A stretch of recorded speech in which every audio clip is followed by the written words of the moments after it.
So we're lucky enough to be joined by Phil Barker. Phil's an automotive business development consultant and coach. He's worked with a range of different workshops. He's a mechanic by trade, started in the early 90s, worked in a number of different workshops across the country, started a diploma in mechanical engineering, started a workshop in the NT that he successfully grew from 1 to 10 staff, sold that business, and with the experience of developing and scaling that, joined the Repco Authorised Service Program as a business mentor and coach. Since coming on board with Repco, Phil's client base has grown over 300%. So that's a hell of a journey, mate. A bit of a rap sheet there, and thanks a lot for joining us today. Happy to have you on board. Oh, what a lovely intro, Ryan. Thanks very much for that, mate. Quite an illustrious career history. So I think we'll kick off one of the things we talked about earlier. For those that are looking at starting an automotive repair, service and repair business, one of the key things that you mentioned was how do we go about structuring a business to limit our liability and also assist with minimising our tax obligations. Can you run through that a little bit? Oh, sure. I think getting that structure right from the start is going to save you a lot of pain and hassle and potentially money down the track. Sure. I think your accountant is really the only person that's going to understand truly your financial position.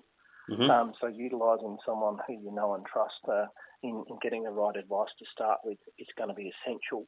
But to protect yourself from liability and save yourself money on changing that structure later on, and to protect yourself against your essentially maybe a business partner as well, getting that structure right is really important.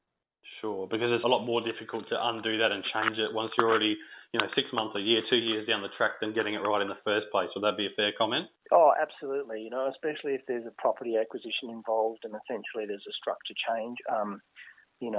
Getting that structure right from the start is a good way to get off on the right foot. Have you got any tips for finding the right person? I guess you could always just talk to other people in the trades. Probably not a bad way to go about it. Oh, Ryan, I'm a very strong believer by doing business by referral. Sure. I try before my buy in respect to I want a good recommendation from someone, and then I'll go from there. So there are plenty of good people out there. And you'll find that a good relationship with an accountant through the life of your business journey is going to be essential. Sure. No, good tip. And the other component of that question is minimising tax obligations. Have you got any tips of the best way to go about that and also why it's important? So paying the least amount of tax or paying the right amount of tax is, something that you want to be very careful about. Your accountant's probably best advised on minimising tax, and again, that's going to come from having the right structure. Sure. But just being careful about keeping the right sort of records and understanding your financial position. Yeah. And I guess another good tip is actually making provision for the tax obligations that you will incur over your business journey.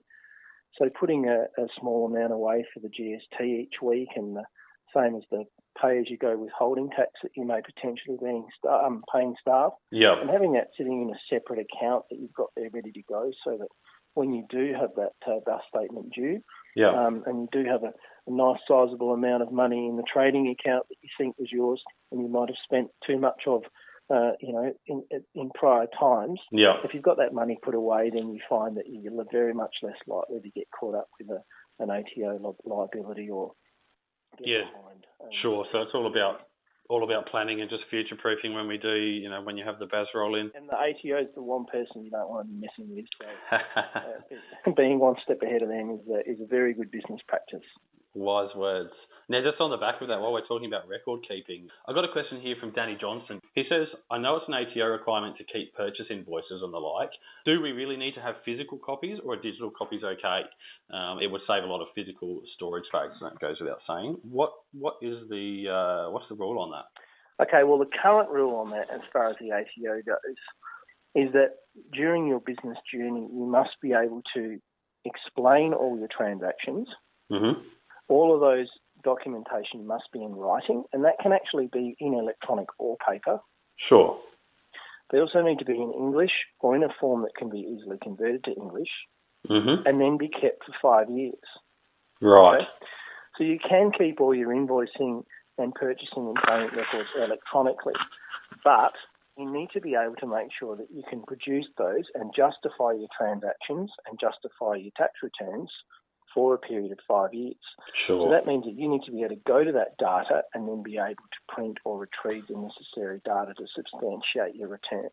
So if you lose that electronic data or that data becomes corrupted for whatever particular reason, you may not be able to justify that. So I think keeping a couple of different backups in different spots, and that's pretty imperative for your day-to-day accounting software that's running your business as well. Sure. So to answer Danny's question, essentially the best place to get that information from it is the ATO, and there's a good site, ato.gov.au, which will give you all the necessary answers in relation to that question, because record keeping changes depending on your structure. Sure, that's a good point. Yeah. Yep.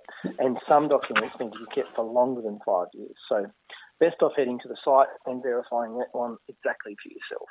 Good stuff. Next one we've got here is from Mark Fowler. This is quite an interesting one.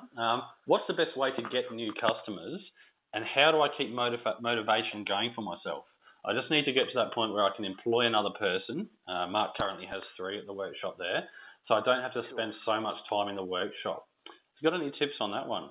Oh, yeah, it's always a bit of a catch-22. As your business starts to grow, it's imperative that you make time to work on your business, not just in your business. Sure. And once you get to that 3 staff member level, I know exactly what you're saying. You're sort of not generating quite enough revenue to have a couple of people out the front, but yet you're sort of running around from a day-to-day perspective, putting out little spot fires, and you sort of come to the end of the day and all you've done is be in the business, but sort of the business overall hasn't really progressed because you haven't had any time to make any sort of substantial improvements to your overall operation. I reckon the cheapest and best way to grow your business is by referral. Sure. And I think that just comes down to a few basic tips, which is making sure that you're always investing a good amount of time in your customer, okay, and you're advocating on their behalf. I think one of the other key things to getting referrals and looking after your client base is making sure that their primary cause of concern is the first thing that you always address, okay? Sure. So if they've brought the car in for a service and a rego check and potentially a back window that's not working, what you've got to realise is that car actually only came in because they can't get the window up and it's going to potentially, get water in due to rain or something like that. Sure. Or if they're presented with a knock and they want a service as well, it's the knock that's caused them to arrive, and that's what's worrying them in the background. So if you can actually identify what that problem is first, sure, and potentially even, if it's something small, rectify that for nothing, sure, and then progress on to the service, I think it's an essential way of keeping that customer relationship in top condition. If you just go ahead and do the service and you've forgotten to do the knock, or you didn't get to the window, or you had to order a part for the window, to me that you've missed the mark there on that repair. And I think a good customer will always recommend you to someone else, and it's by far the quickest, easiest, and cheapest way of growing your client base. Yeah, great. I mean, and it's quite interesting because when you said that, the first thing that went through my mind is we've got to do the service, and when we've got time after, by the way, there's a knock. So I guess that's quite an interesting point. Is a lot of the time, when our customers bring vehicles in, it's usually the more tactile or prominent things that concern them. I mean, we may find a worn belt or an issue like that the customer doesn't even know about. It's still, it's still an important issue. But what's really bothering you is the things that crop up in their everyday driving, and they're the things that really, come to the forefront of their mind. So that's quite a good takeaway there. So just while we're on the marketing side and looking after customers, the next question we've got here is from Brad McGrath. Now, Brad says, what percentage of our budget should we be putting into marketing, and how should he split that across various forms of marketing that are available, whether that be local radio, social media, TV? What message should he be trying to get across to his customers? Because Brad's got a few local radio stations there that always want him to come up with content, but his argument is he's a mechanic, he's not a marketing guru. So how does he know what's the best message to get across? So I guess that's a bit of a two-part question. What are your thoughts on that one? So I've got a few ideas for that one. Sure. First of all, I think it's imperative to get the point across that we need to measure and understand the return that we are spending on our advertising. Sure. So when you counter-staff at booking clients in, it's good to be able to measure the response from potentially a marketing promotion or a campaign. Sure, yep. It's good to be able to measure and try and work out what the cost of recruiting or obtaining a new client is. So if you can say, well, it's costing me $18 to locate myself a new client, yep. Then I think you're coming towards the question with some educated answers. So you're saying, how much do I need to invest in marketing? Well, it depends on what stage of business I'm in, how many clients I want to attract, and what offerings are available to me from a marketing point of view at the moment. There's a lot to be said for sponsorship in the local community. Sure. And there's a lot to be said for, again, using some goodwill to create some referrals. So doing something in the driveway for someone and not charging them and spreading that general goodwill will come back to you fourfold in a repeat customer type thing. And the last thing I'd like to add in that is that I'm not a marketing expert in any way. Sure. And again, just like in the accounting question, using an individual that's specialised in an area can't be understated. Sure. Look for someone who is doing well for someone else and utilise their specialised skills, because you want to get on with being a mechanic, and you need someone who knows marketing to assist you in that process. Exactly. That's a good point. And just on the back of those 2 points you made before, I mean, those little things, I know that a few workshop owners see it as a cost, as a freebie, or, I can't give away work and that sort of thing, but replacing the buttons on someone's, worn out remote keypad, or, putting a set of wiper blades on is such a feel-good thing for a lot of customers. It goes so far. And at the end of the day, if you've done a major service, you've done significant repair work, and you look at the lifetime return on that customer, or the lifetime value of the customer, in the grand scheme of things, it's exactly that. It's a marketing investment, isn't it? It's keeping that customer, and how many other customers are we going to drum up just by that word of mouth? Absolutely. You go do a jump start for a customer over in the shopping centre car park, or you pop a globe in or something like that. That's the type of goodwill I'm talking about. I'd be very, very wary of trying to attract new customers by giveaways or super special offers. I think that's a really bad way of doing business. Okay. Do those little freebies here and there. I think that's a good part of doing good business in the community. Yeah, and that's a discussion I've had before. Is a lot of the times you see a lot of these, the shopper dockets or the door knocks and the promos, and it's your $89 service or whatever it may be. And what I've found in my experience in talking to other workshop owners is a lot of the time you may well get someone through the door off of that bonus, but usually unless you can, you're adding value to their existing repairer or doing a better job, usually the customer will just bounce back to their existing service place, because you can't really add any more value there. You're just trying to sort of beat the next guy on cost, and it's a bit of a race to the bottom, really, isn't it? Oh, absolutely. And I think we could probably do a full session on that from an ideas point of view. But yeah, discounting yourself to success is not a proven strategy. Yeah. No, good point. Or maybe we can run through that one another time. It'd be quite an interesting segment to go through, I think. Absolutely. Yeah, mate. We got another one. So last question we've got from the community is from Larissa Jones. Now, Larissa asks, what is the number one piece of advice you can offer to increase the profit margin of a small business? Now, that's a bit of an open-ended question, I suppose, but have you got any overarching tips that you can give us to try and focus on that profit margin? Yeah, I like this question. And it's a question that I focus a lot of my business, my personal business training and coaching and mentoring on. And I guess it comes back to understanding your finances from a reporting point of view. Sure, okay. Extrapolate a little bit on that. And that is that having accurate financial data is the best way of understanding what your business is doing at any given moment. Right. If you imagine driving your car down the road, with a piece of cardboard over your dashboard, you wouldn't think of doing it. No, exactly. But the amount of business owners that will come along in business without looking at their financial data, it's just so prevalent. It's ridiculous. When I was in business and I had one mechanic and one hoist, a really powerful thing that I did was I counted every hour that I sold every day. Sure. I knew how many hours I had to sell to cover the cost of opening the door. Okay. And I would record those hours every day in my VACC diary or whatever auto parts provider had provided me with a free diary that year, and I would circle it each day, and I would know that I had to sell 30 hours to cover my costs. And if I'd done that by Wednesday night, I would walk in on a Thursday morning and know that as soon as I unlocked that door, whatever hours I sold that day were going to be profit hours. Okay? Sure. We are in business to sell labour.